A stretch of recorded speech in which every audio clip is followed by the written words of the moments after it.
Hello, it's your friend Phil, Project Management Trainer, PMP Exam Coach. Today, let's talk about demystifying the 5-day PMP Exam Bootcamp drive-through. Now look, Phil's holding his nose. Why is he holding his nose? He's at a drive-through. There's meant to be a nice aroma, right? No. When it comes to the 5-day PMP Exam Bootcamp drive-through that many firms sell, it stinks. Why? Because lots of students feel that going to a 5-day boot camp gets them totally prepared for the exam. They are not told the honest truth that to prepare for the exam, you need a lot more than a 5-day PMP exam boot camp. You need a lot more than a 10-day boot camp. Hey, you could do all the boot camps you like, but if there are those key steps missing from your PMP exam study program, what did I call it? It's a program. It's a group of projects that you need to manage. What are the projects?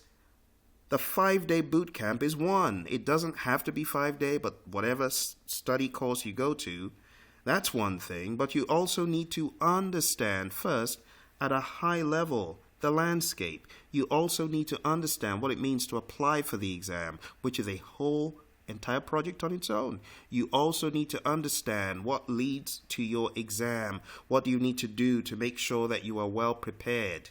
And there are lots of nuts and bolts, which could be a totally different project. So the 5-day PMP exam boot camp drive-through needs to be demystified. Lots of people think that they can go in, press the button, and out comes the Pop-Tart PMP to be from the microwave. No. That's not what should happen. Now, today, a student, Grant, called me from New York and shared with me one of the painful experiences lots of students go through. And that's why I'm a little bit riled up today, because poor students go into these 5-day boot camps, promise that they'll do well, that 99% of people who take the exam from those companies pass the exam, and all those empty promises. And the poor students go in like a lamb being led to the slaughter, not knowing what they need to do to pass the exam. So let's talk about some of these findings to demystify this 5-day PMP exam boot camp. Now, don't get me wrong. Praizion Media has trained thousands of PMs worldwide. We train people in all sorts of formats. 5 days, staggered 5 days across a period of a month, and so on. But one thing we don't do is give people the impression that all they need to do is come to a boot camp, press the microwave, and ping, out comes the PMP to be ready to slay the exam. So, apart from this being the final exam, and apart from the fact that, of course, you can't cheat, and of course, Prometric have their wand to wave it across your front and back to make sure you're not carrying your calculator or your phone or any cheating devices.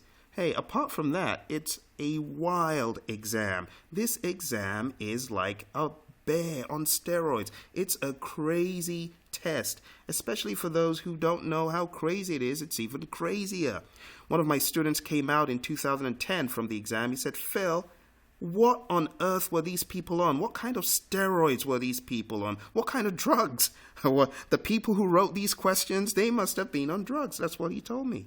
Because the exam is crazy. It can frustrate you. It's a very, very tough test. And what makes it tougher is going in thinking that a 5-day boot camp is all you need to do. And then you get to the desk and you're frustrated. You can't function. You can't even answer the questions. You're frustrated because, like me, on my exam, 1 hour goes by and how many questions had Phil done? 20 questions, 20 mere questions. And by the way, those 20 questions weren't any good. I didn't answer them any good. I probably got 10 out of the 20. I was doomed to fail the exam, except I did something really quick on my test. You see, test-taking strategies, that's a whole different thing. In fact, on my Facebook page, I have videos that go into 1 hour of training regarding these tips for the exam. So how are you going to tell me that 35 hours is enough to study for the PMP exam? No, it's not. So think about the logic here. Think about the contact hours versus experience logic. Think about the imbalance here. So if you have a degree, you need to have 4,500 hours of experience, right? But think about how much education you need to have. Formal project management education, it's only 35 hours. Isn't there some imbalance there? I mean, lots of people have been managing projects for eons, but they don't have formal project management education. 35 hours of education is not enough to equal out the imbalance of bad project management practices, bad habits and so on, to good practices, to best practices. And that is what is missing in a lot of people's logic. They think, oh, well, I've been managing projects for 20 years, so all I need is 20 hours. I don't even need 35. Don't say that. Of course you do. You need to correct bad habits. You need to correct old impressions. That's why the PMBOK guide changes ever so often. Things don't stay the same. The more you've been in project management, in some cases, the more work you need to do. So let's explore a typical course, these topics that are the first few things we cover in the course. And let's go into the deeper levels of things we cover. So let's take a look at these topics, giving people an overview of the PMP exam, a course overview, reading the handbook, what is the PMBOK guide, what is a project, what are stakeholders, why do you authorize a project, the whole laundry list of what you see on the screen. Being conservative, my most conservative estimates, holding back and saying, no, we don't spend more than 5 minutes or 3 minutes. I came up with 240 minutes. And that's even on a good day for you to really cover all of these basic building blocks at the beginning of any course. The typical 5-day course does not spend enough time on a lot of these things, and these are foundational elements that need to be covered. People are too busy trying to cut through the key definitions and go to the knowledge areas. But I guarantee you, if you spend enough time on chapters 1, 2, and 3, for people coming off the street, they've been managing projects for years, it's their first pass, 4 hours is not even enough. I'm being conservative here, saying it will take 4 hours. How about the PMP exam course by process on average? Talking about the knowledge areas. So let's think about every process needing to be broken down. Being conservative again, on average, each process out of the 47 processes in the PMBOK guide should take you upwards of 1 hour. And I'm saying at least an hour. By an hour, again, I am being very conservative by saying people, they know, they're able to roll with it, they're able to get the information into their heads. But we know that's not the case. Not every process is an hour. But let's just say each process is an hour. How do you break that down? 15 minutes, giving an overview of the process, so develop project charter, an overview of it. Let's say another 15 minutes to talk about things like the business case, agreements, EEFs, OPA, statements of work. If you really wanted to give people a good understanding of those inputs, it will take time. Now, some processes have more than just 4 or 5 inputs. Some have a whole laundry list, 10, 12, you know those processes. And taking a look at the tools and techniques, 15 minutes is very conservative. It's being too generous, by saying, let's say everybody understands this stuff. It will take 15 minutes for the average process. And I think giving 15 minutes for the outputs as well is in order. How about some buffer time, which is not on the screen, for testing? Because it's one thing to go through the processes, it's another thing to test yourself to make sure you understand that. If you do that in the typical course, you will be spending at least an hour for a process. Minimum of an hour. Now, don't forget, on the exam, you've got some crazy processes. Plan risk responses, perform qualitative risk analysis, and other processes that are kind of in the intermediate range, but they're a little bit crazier than the first batch, like the easy stuff. Well, there's really nothing easy, is there? It depends on who's looking at the content. But let's say for intermediate processes, you spend twice that amount of time because there's a lot of difficulty. And you know those processes. And let's say there's a third tier of the really ridiculously hard processes. You know them. Control costs because of earned value, TCPI, forecasting. What about develop, schedule, and sequence activities, network diagrams, FFSS, and all that stuff, and the dependencies and critical chain, which, by the way, in a typical class, when students really come with questions, that could take quite a while to explain. There's so many different bits and pieces. So, on some processes, you would be spending 3 times the average time for a process when you're learning about earned value and other things, for it to really permeate, for you to really understand, for you to understand the different, for example, earned value flavors. How do you claim percent complete? How do you claim value on a project? Are you using weighted milestones or level of effort and so on? All of that stuff could be very granular and take a lot of time. So we could be conservative and say, well, everyone understands, or we could be honest and really do the math. I'm not here to give you a prescriptive number. I'm here to call your attention to this fact that if you spend an hour for each process, you are just getting there.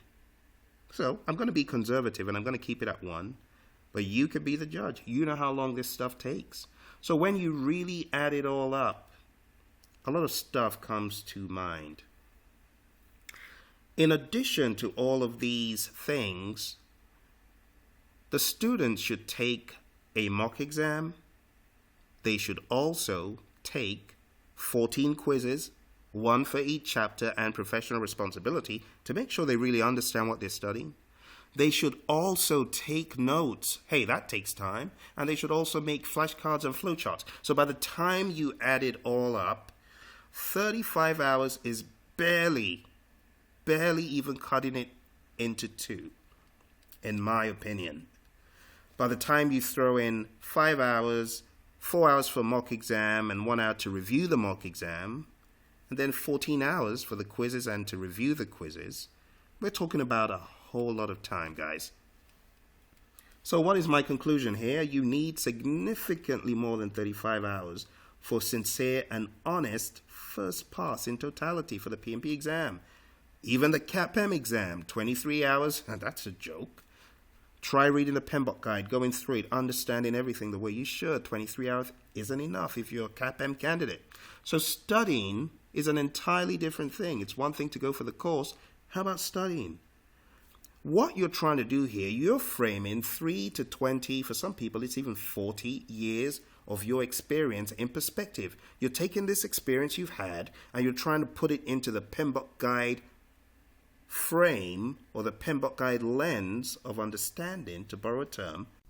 This stuff takes time.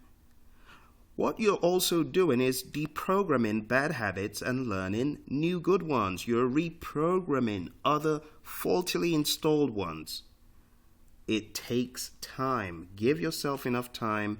Many students on average that we come across, they spend 100 to 200 hours total course and study time. So 35 hours is not realistically enough for the average student. If you are going for a boot camp, my suggestion to you is to really thoroughly prepare before going to the boot camp. If you're going to a boot camp and that firm has an online system where you can study and learn the content before coming into the boot camp, that is what will give you the best bang for your buck. Now, I've talked about all sorts of examination tips and tricks, but here's one that's a practical one. Take this exam and see if you can pass it. It's a 20-question exam. It's free. Go to the URL on the screen, type in the password PMP student, and see if you can get a 70 or not. 70 means good, looks like you're ready to move forward with executing your plan. Less than 70 means there are gaps in your knowledge. Now, of course, you should also take full-blown 4-hour mock exams. So the big question is, how do we overcome these issues if we're going to a boot camp? How do we prepare? What about if we're already done with the boot camp? How do we prepare? This is a great solution for students.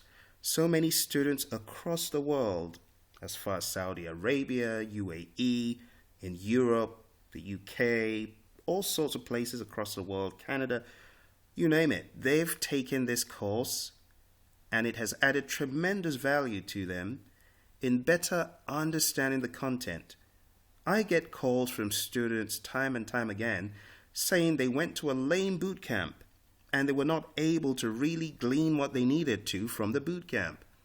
I had 2 students from a well-known television company that generate news feeds, and I'm going to withhold the name of the firm, but I've had 2 students from that firm call me and say, Phil, our boot camp, it was just hopeless. We need help. We need to get on a system to learn. They came on board our system, boom, within a couple of months, they had killed the exam. They had discombobulated the exam. One of the students had actually tried the exam twice before and didn't do well. Came on board our solution, took the 14 modules, the 14 quizzes, lots of tests, lots of email mentoring, by the way, where I actually advised the student not to take the exam because from the mock exam results, he wasn't ready, which takes us to the last bullet here. We will give each student a 4-hour realistic mock exam to assess where they are. And if they're not there, they're not there. And our advice is don't take the exam till you're ready. But going through our 4-hour mock exam really tells us where you are on the scale. Some students, we say, take it tomorrow. Some students, we say, hey, you're not there. Hold on, give it some more time. And it's great to see students being able to close the gaps, being able to understand the maze, the puzzle. Sometimes it happens immediately after their boot camp, and sometimes they need to go through an online course to get them to that level of excellence, to get them to that level of, to borrow a term from the PMI, proficiency. We want you to be proficient,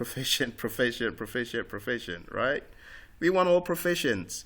And it's doable. It's doable. I mean, we've had students that, I'll tell you one more story, because I'm full of all sorts of great stories that help you see you can do it. One of the students from a university, well-known university out there in California, did, at the time, it was a 3-day boot camp. You see, and this is why I tell you, don't go for boot camps alone. You need something else to sustain your PMP hunger, to build that muscle. So anyway, this student came on board our solution and she got a 56 out of 100 in the mock exam, and it told her, you're not ready. What did she do? She went back to the drawing board, followed our instructions, read, pounded the LMS really hard, and got to the point where she felt fully saturated. I get a call when they fail. I'm so saturated and I've got my exam coming up. I don't know if I'm ready. And one of the things we do in mentoring is talk to our students. So we have a conversation, and by the time we're halfway through, I say, you're ready, take the exam. She says, I don't really feel ready. Are you sure? I'm like, just go have fun, watch a movie the night before, go in, kill that bad boy. She went in. Not only did she pass the exam, she had 4 proficients out of 5. 4. You know how difficult it is to get 1 proficient? So she went from getting a 56 on the mock exam, which means you barely know the PMBOK guide, above average, to acing the test in a massive way. Now, before she aced the final test, she had taken our mock exam again and again. And so many other students from that university. And these are not students. These are students of the PMP exam who worked at this university. So I've seen people go from 0 to 100, but it takes time. And what I'm here to tell you is don't try to take the real exam if you haven't been through the process of fleshing out your knowledge and getting to know the content the best way you can. I hope that helps give you some strategies for the long term. Now, in the short term, if you've got your exam coming up in 2 days, 3 days, 1 week, hey, this solution called PMP Exam Power Review could help you. It's 6 hours of video. Download the videos, watch them. We have had so many students worldwide again say, this was great. It helped me. People who speak English as a second language, as a first language, people on the entirely opposite side of the globe from where you are, trust me. They've used this 3 days, a few weeks leading up to the exam, and it's really helped them. So these are short-term solutions that you can use to close the gaps in your knowledge, to amp up your PMP prep, to beef up your PMP ammo, so that when you get into that 4-hour exam, your $555 would not have been put to waste. If you have any questions about our courses, you want to come on board, visit www.praizion.com or contact us at the information on the screen. Thank you for your audience, and I wish you all the best in your PMP exam. Remember, the drive-through is not the best way. You need more than the drive-through.